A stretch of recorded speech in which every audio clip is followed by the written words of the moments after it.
Miñas donas e meus señores, axiña ides ver unha farsa en 3 lances na que se demostra que os vellos non deben de namorarse.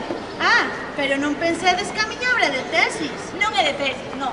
Trátase apenas dunha síntese artística, ou máis ben, artimaña escenográfica, onde xogan o amor e a morte de 3 vellos imprudentes. O boticario Don Saturio, que non aturou a falcatruada de Lela e mátase con Solimán na súa propia botica. O fidalgo Don Ramón, que por un bico de Micaela morre deitado no esterco. No esterco?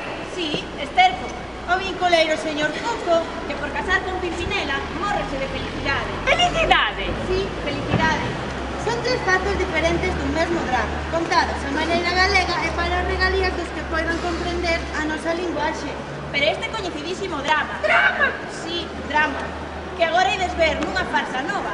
É así mesmo, un aviso de 3 estalos que lles damos aos vellos namoradeiros. Namoradeiros? Sí, namoradeiros.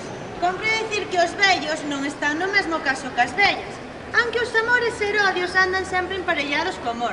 Pois neste caso só o perden a vida os vellos que se deixan chuchar por mozas indecentes. Non, este é un drama de homes que se enamoran a destempo, porque non souberon aproveitarse do amor cando eran mozos, ou porque pretenden burlarse da morte cando xa levan o lombo.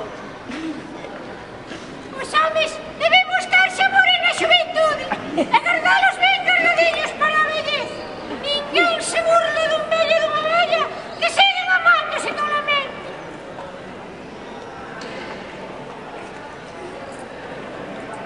Miñas donas e meus señores, axiña ides ver unha farsa en 3 lances na que se demostra que os vellos non deben de enamorarse. Non deben, non